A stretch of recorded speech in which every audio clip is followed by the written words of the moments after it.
Esta es un nuevo capítulo de la serie de podcasts COVID y otras cepas de sobrevivencia, que narra situaciones de pandemia, reflexiones históricas sobre la montaña quillecana en el cordón subandino al poniente del norte neuquino, y en el caso nuestro de la región del Biobío acá en Chile, en donde tras más de 100 días ya de transcurrida de esta pandemia en este territorio,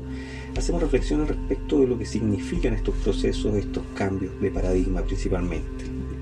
y lo que significan en relación a la condición pandémica de catástrofe.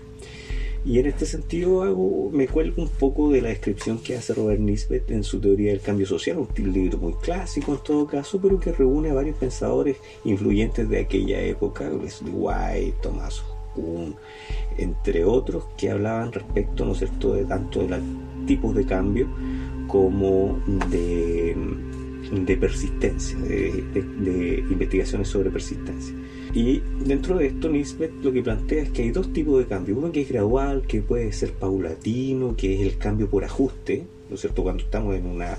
una sociedad muy acostumbrada a todas las cosas, generar cambios implica mover ciertas significaciones pequeñas y generar escalas de cambio graduales que vayan adaptándose a los nuevos términos que se quieren imprimir. Requiere mucho tiempo y no son tan evidentes. En cambio, el cambio por catástrofe es mucho más radical. Este se puede dar de manera natural, producto de algún acontecimiento como un terremoto, un maremoto, un acontecimiento, digamos, climático, geológico, etc.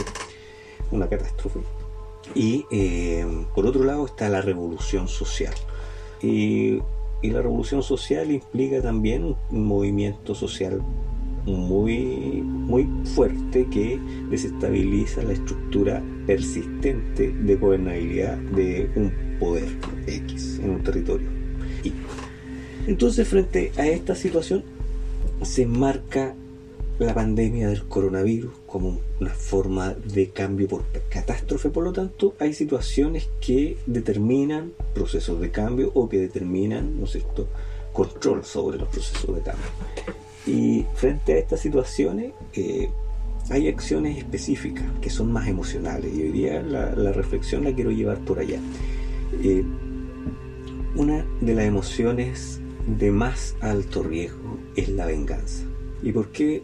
la venganza puede ser una emoción de alto riesgo y que pueda determinar el cambio a favor o el fracaso de una iniciativa X? Es porque genera una desestabilización del orden logrado, de la armonía, y producto de eso genera también un riesgo detonante respecto de la reputación de imágenes, o respecto, ¿no es cierto?, de la ostentación de poder de imagen o personaje en este caso. El relato de hoy se circunscribe en el territorio quillecano, en el año 1655 aproximadamente, en la ribera sur del río Laja con el Rucúe, en tiempos donde ya estaba sentada la hacienda cantera, y también compartía espacios con ulmenes que bordeaban el río Rucúe con el Laja, y en donde estaba el mestizo Alejo o Ñancu Alejo. Por lo tanto, a partir de la existencia de este toqui quillecano en 1655, su ascenso al liderazgo de las tropas, donde confluía con las tropas de Pelentaro, que venían de la parte del Mayeco y de Arauco, y de Mezqui, que se circunscribían en terrenos de antiguos encomenderos. Ya Mezqui era un capataz de encomenderos, por lo tanto él tenía mucha ascendencia hacia el pueblo español, tanto así que ya desarrollada el levantamiento de 1655, según los antecedentes que hay, los pocos antecedentes históricos que tenemos respecto a esta situación, narran de que Mezqui habría influido en la tradición de sus mujeres a Alejo al sembrar en ella la discordia respecto de un romance que vivía Alejo en Concepción junto a una criolla, y que al ser traído acá causa una crisis de celo por parte de las mujeres de Alejo, la que lo llevan a darle muerte al Toki. Es este hecho lo que narra el momento más sublime, digamos, de la venganza montañesa, en donde dos mujeres quillecanas, que fueron parte de la vuelta de Alejo para poder lograr encabezar a los territorios adyacentes al cordón andino del sector pehuenche, lo traicionan, motivadas por la venganza, y esto produce el asesinato del Toki que lideraba este levantamiento, muy reconocido por su poder táctico al momento de enfrentar el campo de batalla, que le valió generar una baja de más de 200 soldados españoles en los diversos ataques, que incluso más, bueno, la historia siempre narra así como 10.000 contra 50.000, pero finalmente los ataques de guerrilla que generaba Alejo no dejaban tanta mortalidad de los soldados españoles, pero sí provocaba ataques precisos a fuerzas digamos, determinantes, como lo son los dragones que llevaban los cañones, que llevaba la infantería, o las caballerías, etc. ¿Ya? Entonces, luego de todo este prestigio militar que se gana Alejo, y donde sus mujeres le clavan, ¿cierto?, uno de estos utensilios de orfebre de plata en el pecho, en una noche de carrete, Alejo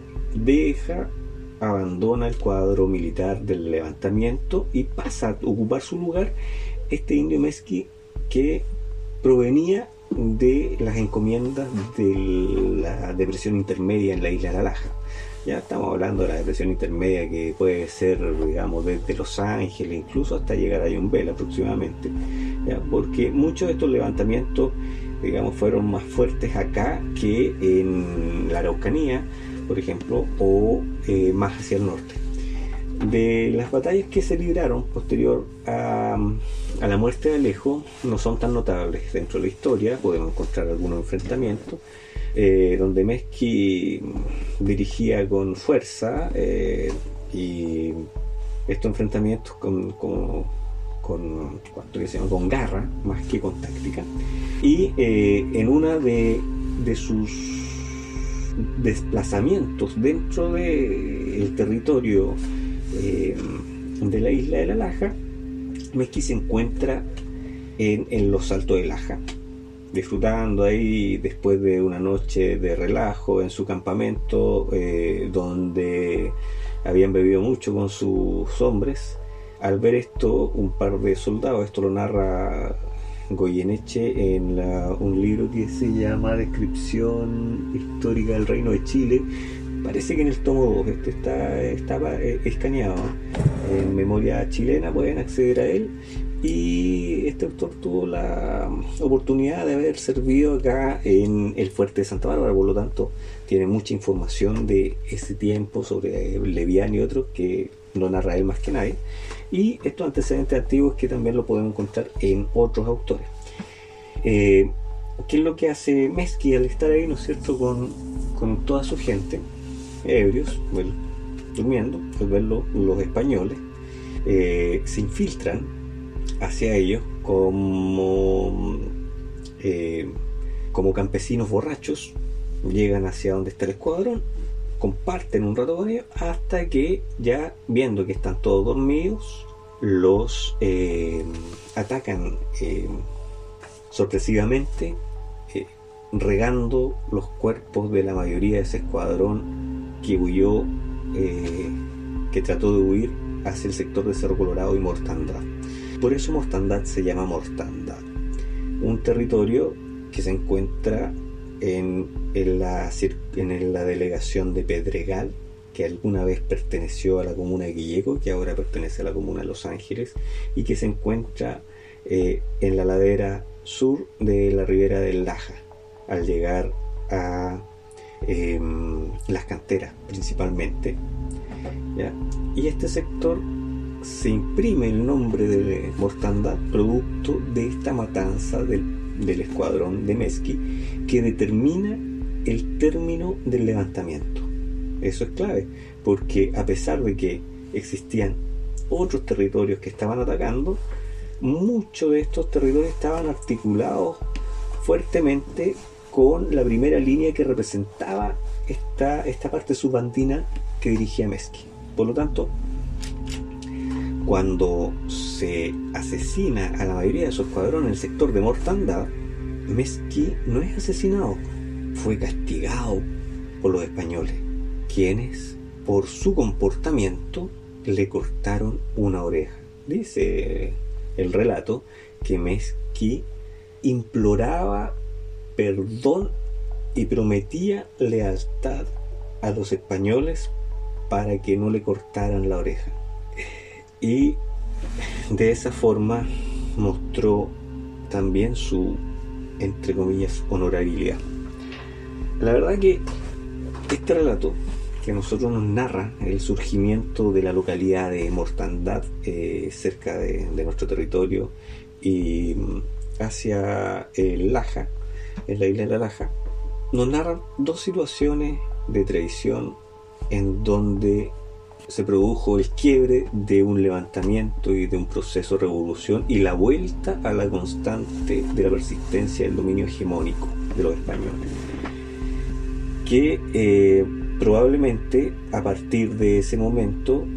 cambió en sus hábitos, normas e idiosincrasia, igual como lo estamos viviendo ahora con esta pandemia del COVID.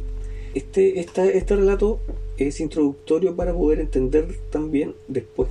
cómo se ordenaban distintos momentos históricos, distintas agrupaciones subandinas, indígenas, por decirlo así, ¿no es cierto?, o del Tihuantinsuyo o Reche, que habitaron en la isla de la Laja hasta la llegada de los españoles, y luego se mimetizaron en este proceso de mestizaje que determinó también todas estas líneas de parentesco que hoy marcan el territorio, como apellidos muy tradicionales como los Morenos, los Pardos, los Obreque, que representan de alguna forma parte de estos, los Ríos, parte de estos linajes antiguos del territorio subandino y precolombino. Y eso es parte del siguiente podcast. Así que les agradezco tremendamente la atención de esta conversación. Y en otra oportunidad seguiremos hablando de etnohistoria en la isla de La Laja.